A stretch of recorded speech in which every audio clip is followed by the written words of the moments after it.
दिन था 19 जून 1556 का। घाटी की जंग के अगले ही दिन मानसिंह हल्दी घाटी के दर्रे को पार कर गोगुंदा पर चढ़ाए, पर नगर खाली था। राणा प्रताप पहले से कुंभलगढ़ की ओर रवाना हो चुके थे। जालोर और सिरोही मुगलों के अधीन आ गए और नाडोल पर बल से कब्जा हो गया।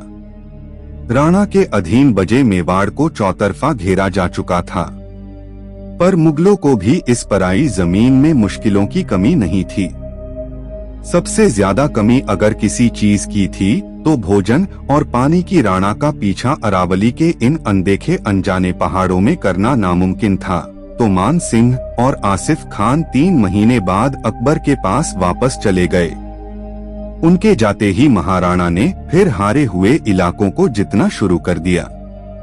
अकबर खुद शिकार के बहाने शाही लश्कर लेकर गोगुंदा पहुंचा तो महाराणा खुद अरावली की ओर चल दिए।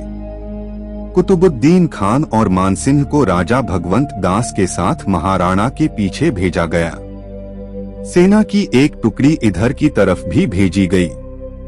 अकबर खुद मोही में था और कुछ और जगह मुगल चौकियां बैठाई गई ताकि राणा जब भी पहाड़ों से उतरे उन्हें पकड़ा जा सके।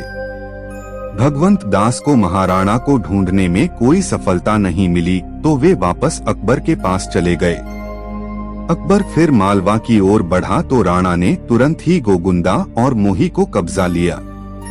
अकबर ने फिर सेना भेजी, राणा फिर पहाड़ को चले गए।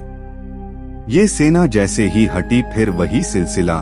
फिर अकबर ने मेवाड़ नरेश को काबू में लाने के लिए बड़ी जंग की तैयारी की। शाहबाज खान बख्शी को सेना लेकर कुंभलगढ़ पर कब्जा करने के लिए भेजा गया। राणा उस समय किले में ही थे और उन्होंने मुगलों की चढ़ाई को पूरी तरीके से रोक दिया, पर एक बड़ी तोप के फट जाने से मेवाड़ को भारी क्षति हुई। अगली रात को राणा फिर बांसवाड़ा की ओर चले गए। अगली सुबह 4 अप्रैल 1578 को कुंभलगढ़ मुगल सेना के अधीन हो गया। शाहबाज खान के जाते ही महाराणा ने फिर गोगुंदा पर कब्जा कर लिया। शाहबाज खान को फिर बुलाया गया और फिर वही कथा। शाहबाज खान फिर आया और फिर मुगल सेना ने राणा का निरंतर पीछा किया। उन्हें एक से दूसरी जगह लगातार भागते रहना पड़ा। अंततः वह मेवाड़ छोड़ जसवंतपुरा को चले गए। शाहबाज खान भी वापस फतेहपुर सिकरी लौट गया। संकट की इस घड़ी में प्रताप से भामाशाह मिले, जो चित्तौड़ के एक नगर सेठ थे। उन्होंने अपनी पूरी धन दौलत राणा को दे दी, जो लगभग इतनी थी कि 5000 सैनिकों को 12 सालों तक संभाल सके। शाहबाज खान बख्शी के बाद अब्दुल रहीम खान खाना को अजमेर का गवर्नर बनाया गया, जो उतने काबिल नहीं थे। राणा प्रताप ने अब पूरी सेना और शक्ति को एकत्र कर 1582 में देवेर पर हमला कर दिया और थानेदार सुल्तान खान गोरी को राणा के बेटे कुंवर अमर सिंह ने मार डाला।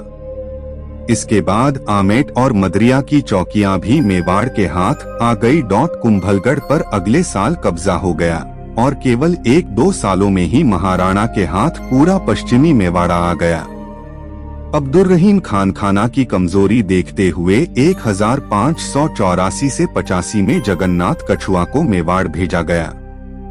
1585 के बाद मुगल सेना का इधर उधर के मसलों को देखना ज्यादा जरूरी था।